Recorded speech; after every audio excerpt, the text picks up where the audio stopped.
The Murderous Ghosts That Ruined Night Fishing, presented by Absolutely Haunted. What do you know about the beautiful lake of the Ozarks? Most people, unless you are a local or you vacation here frequently, probably don't know a lot. Sure, you might look at it and see the gorgeous scenery, but perhaps you have never seen the dark side of the lake like I did. Would you like me to tell you my haunting tale? If your answer is yes, then settle in, as I am about to blow your mind and give you a lot to think about. The usual general statistics will say that depending on a lot of factors, anywhere from 10 to 20 deaths occur on the lake annually. What most people do not know, and what those who are keeping tally of those deaths don't necessarily tell anyone, is a lot of those drowning victims are never recovered, and that, my friend, is exactly what I think caused us to spend a deep, scary night of dark water terror on the lake, fighting for survival. Those that are in the know will tell you that underwater currents, lack of clarity, wildlife, and lake temperature, among other things, keep the bodies from surfacing. Truth is, I don't know much about any of those statistics. What I do know is that the stories some of the old-timers tell just might be closer to the truth. I guess what I'm trying to tell you is, it might be something way more sinister than any of those statistics show.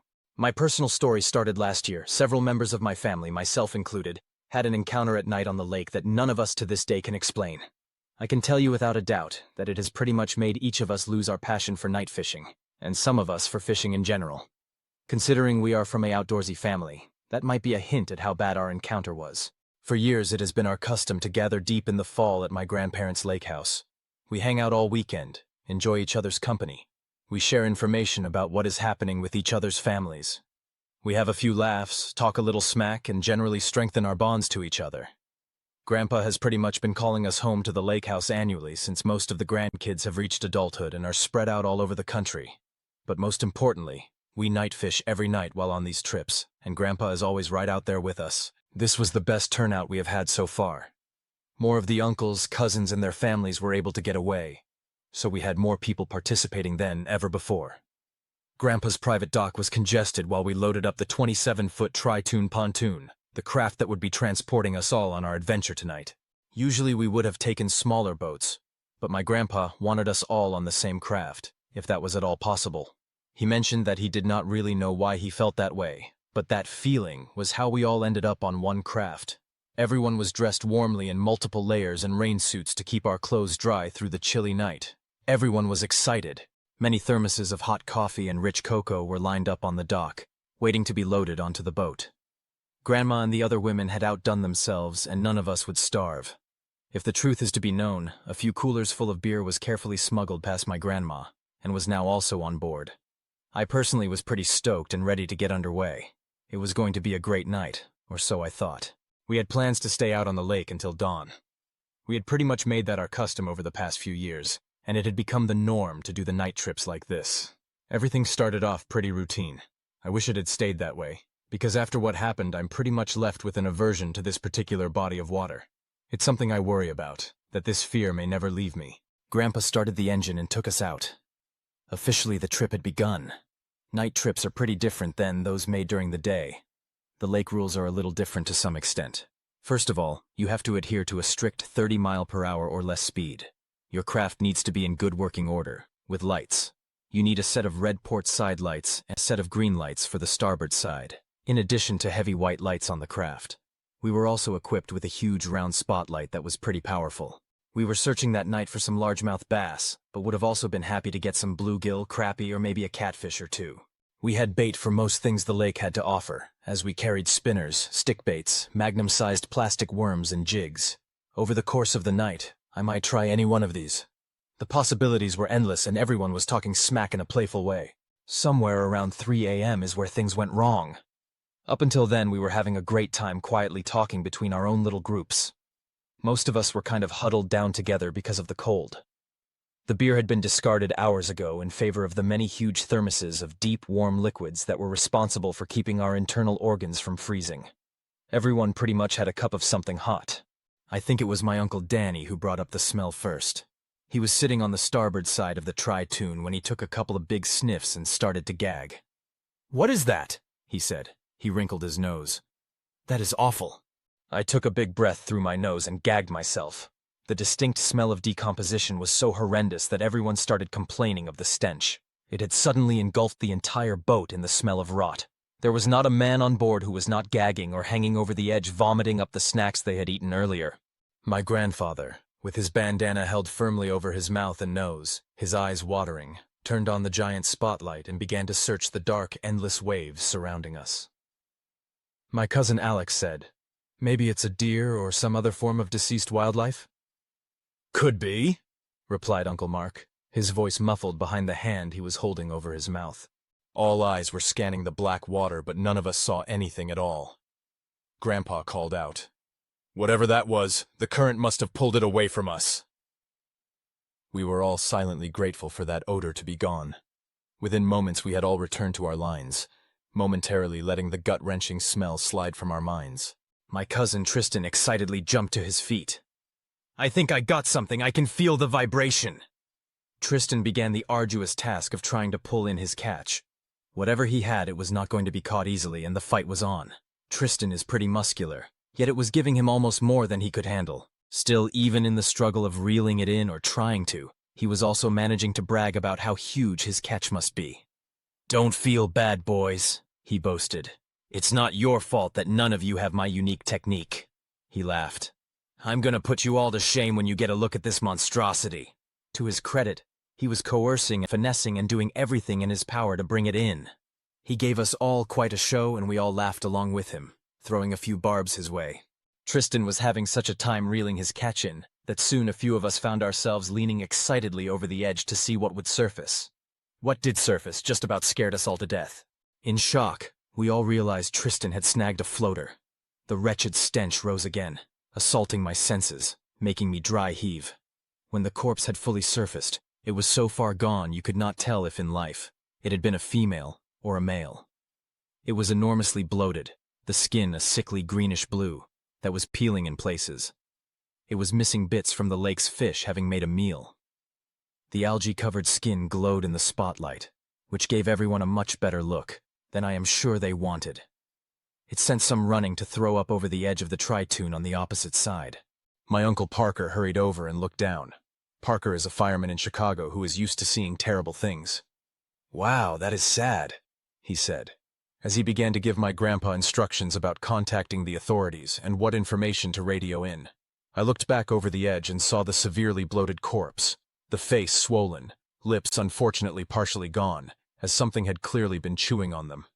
I saw the baldness of the scalp, left only with matted clumps here or there of brown hair.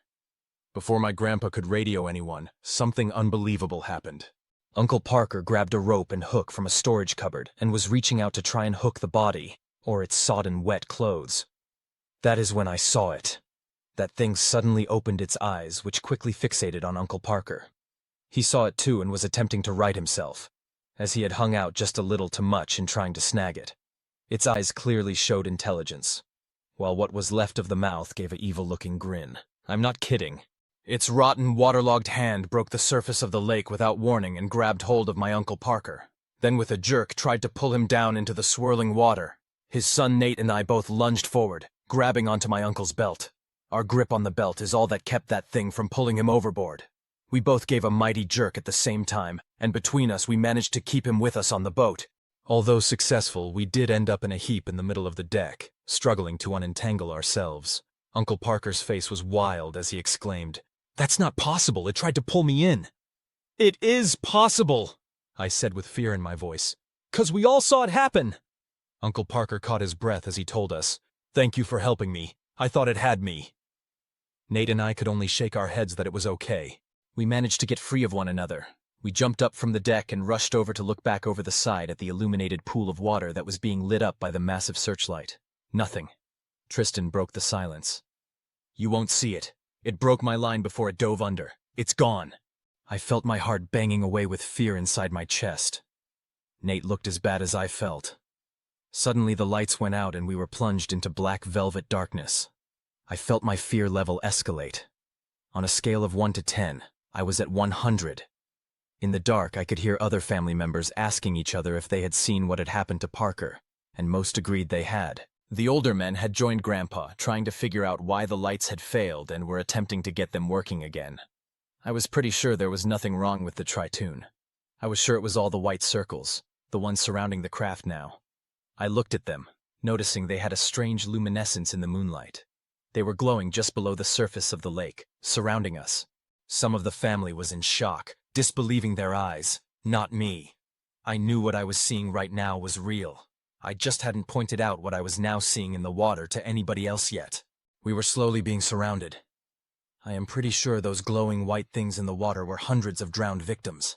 I jerked my face away from the direction of the water as that horrific smell had returned. And if I was not mistaken, the smell was worse this time than it had been the last time. Of course, there was more of them now, I was sure of it. Without warning, the lights came back on and the giant spotlight illuminated the water. Terror shot through everyone in the boat. The fear was so strong you could feel it, moving through everyone from person to person. My grandfather grabbed the spotlight and began swinging it slowly around our craft. To everyone's horror, swollen, bloated, rotting bodies began to pop up out of the water like missiles and then plop back down on the surface. I had been right, it was the dead surrounding the boat. Where are they all coming from? Rotten shreds of clothing revealed bodies in all manner of dress and decay. One girl appeared to be around my age. She floated only a few feet from me, her skin white and slick. Her eyes were open, yet all that you could see of them were white. No pupils, no iris. There was nothing behind them. I felt bad for her, as she missed out on so much in life.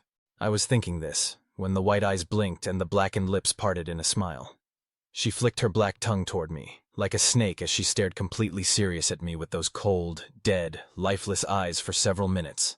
She licked her lips, but not in a sensual way, more like someone licking their lips before biting into a sumptuous piece of perfectly cooked steak. Slowly, she began to sink under the water until the last thing I witnessed were those horrible eyes before they too disappeared under the surface.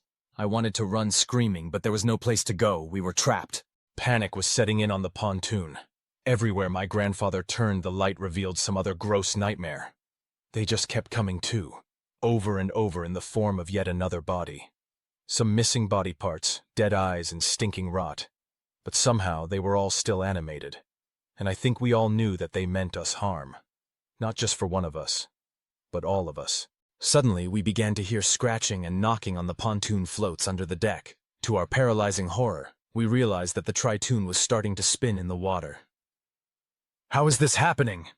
my dad yelled as the pontoon started to spin faster.